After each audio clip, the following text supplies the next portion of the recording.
دنیا کے معاملے میں مایوسی بھی نہیں ہونی چاہیے، اور دنیا کے معاملے میں کچھ مل جائے تو تکبر اور غرور بھی نہیں ہونا چاہیے۔ یہ دنیا کی محبت میں دونوں بیماریاں ہوتی ہیں کہ دنیا کی جب محبت ہوتی ہے تو دنیا سے کچھ چلا جائے تو آدمی ڈپریشن میں چلا جاتا ہے، ڈپریس رہنے لگتا ہے، اور کچھ آ جائے تو غرور میں مبتلا ہو جاتا ہے۔ اللہ تعالی ہمیں آخرت کی فکر نصیب فرما دے۔ اگر وہ نصیب ہو جائے تو ان دونوں موذی امراض سے آدمی محفوظ رہتا ہے۔ آخرت کی فکر نصیب ہو جائے تو آدمی ان دونوں موذی امراض سے محفوظ رہتا ہے۔ دنیا کی محبت کا یہ اثر ہے، کچھ چلا جائے تو آدمی ڈپریشن میں چلا جاتا ہے۔ کوئی آدمی آپ ڈپریشن میں اس لیے نہیں دیکھیں گے کہ اس کی بچہ نماز نہیں پڑھتا یا بچی پردہ نہیں کرتی یا ان کی آخرت خراب ہو رہی ہے۔ ہاں اس وقت ڈپریشن میں نظر گریڈ نہیں آیا، اس کا گریڈ نہیں آیا، اس کا فلاں گریڈ نہیں آیا، اور اب کیا ہوگا، اب اس کا مستقبل خراب ہو جائے گا۔ یہ تو اس کو ڈپریشن میں ڈال دے گا، یہ ڈپریشن میں ڈالے گا نماز نہیں پڑھتا، اس میں پردہ نہیں ہے، شرم حیا ختم ہو گئی۔ تو دنیا کی چیزیں تو اسے ڈپریشن میں ڈال دیں گی۔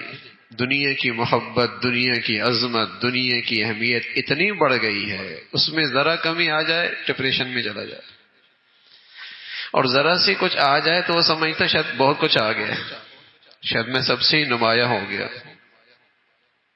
یہ بیماری ہے۔ اللہ کے نبی صلی اللہ علیہ وسلم اللہ تعالیٰ سے دعا کیا کرتے تھے، اور وہ دعا حقیقت میں اللہ کے نبی کی دعا حقیقت میں امت کے لیے سبق ہوتا ہے، اور امت کے لیے ایک پیغام ہوتا ہے۔ نبی کی دعا امت کے لیے اپنے اندر ایک نصیحت رکھتی ہے۔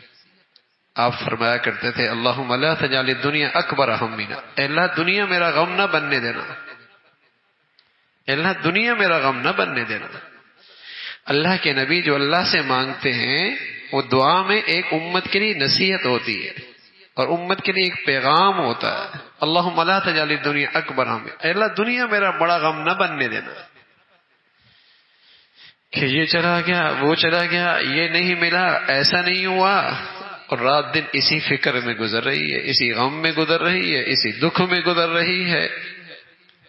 تو آخرت کی فکر اور آخرت کا غم اور آخرت کی سوچ ایک ایسی نعمت ہے، سبحان اللہ۔ رسول اللہ صلی اللہ علیہ وسلم فرمایا کرتے تھے جسے یہ نصیب ہو جائے اللہ اسے دنیا کے سارے غموں سے نجات نصیب فرما دیتے ہیں۔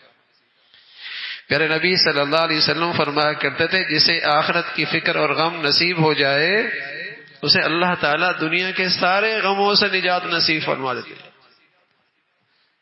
من ہم الآخرہ کفاہ اللہ ہم دنیا،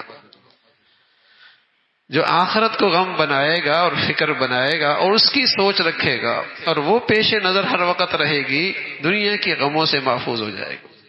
تو ایک بڑی بیماری جس کی طرف توجہ دلائی کہ اگر تمہارے پاس کچھ چلا جائے تو اتنا رنج نہ کرو۔ ایک طبیعی غم تو ہوتا ہے، باپ دنیا سے چلا جائے، بیٹا دنیا سے چلے جائے، بیٹی دنیا سے چلی جائے، غم ایک طبیعی ہوتا ہے، لیکن وہ غم دل پہ لگ جائے اور غمگین ہی رہنا جائے اور زندگی مایوسی کا ہی شکار ہو جائے، اس کی گنجائش نہیں ہے۔